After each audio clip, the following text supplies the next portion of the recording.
চট্টগ্রাম অঞ্চলে শীত বৃদ্ধির সাথে সাথে বাড়ছে ঠান্ডাজনিত রোগের প্রকোপ। সরকারি হাসপাতালগুলোতে প্রতিদিন অন্তত শতাধিক রোগী ভর্তি হচ্ছে, বেশিরভাগই শিশু।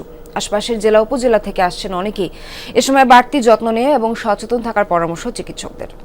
বিজলি কেবলস এর স্কিন কোটেড ইনসুলেশন আগুন প্রতিরোধী। বিজলি কেবলস, নিরাপদ আজীবন। শিশু রোগের বিশেষায়িত হাসপাতাল চট্টগ্রাম মা ও শিশু হাসপাতালে অক্সিজেন সাপোর্টে রাখা হয়েছে 2 মাসের এই শিশুকে। চিকিৎসকরা জানান, শ্বাসকষ্টে আক্রান্ত শিশুটির অবস্থা সংকটাপন্ন।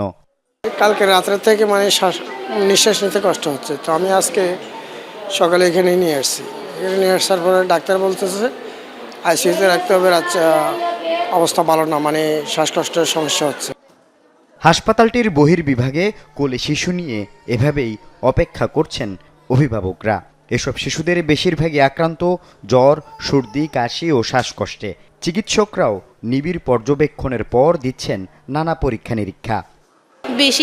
বেশি কাশতে ছিল, সর্দি ছিল, নাক থেকে পানি ঝরতে ছিল, সেজন্য এখানে নিয়ে আসি। 8-10 দিনের বেশি হয়েছে কাশিটা, রাতে ঘুমানোর সময় অতিরিক্ত একটু কাশি, আর এই কাশির জন্য এখানে নিয়ে আসছে আর কি। ভর্তি ছিল এক সপ্তাহ, তারপর বাসায় ছেড়ে দিছে, তারপর বাসায় যাওয়ার 1 সপ্তাহ পরে আবার বুকে কফ লাগছে, তারপর আবার আনছি।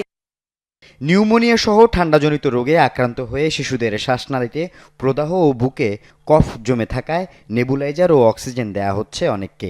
গত কয়েকদিন ধরে চট্টগ্রাম অঞ্চলে শীতের প্রকোপ বৃদ্ধির পর থেকে হাসপাতালে বাড়ছে রোগীর সংখ্যা। আবহাওয়া পরিবর্তনের এ সময়ে অভিভাবকদের সতর্ক থাকার পরামর্শ চিকিৎসকদের। অনেক ফার্মেসিওয়ালার সবচেয়ে খারাপ যে জিনিসটা, নিউমোনিয়াতে স্টেরয়েড দিলে নিউমোনিয়াটা আরও বেড়ে যায়। ওরা দেখা যায় তাড়াতাড়ি ভালো হওয়ার জন্য অ্যান্টিবায়োটিক সাথে স্টেরয়েড দিচ্ছে।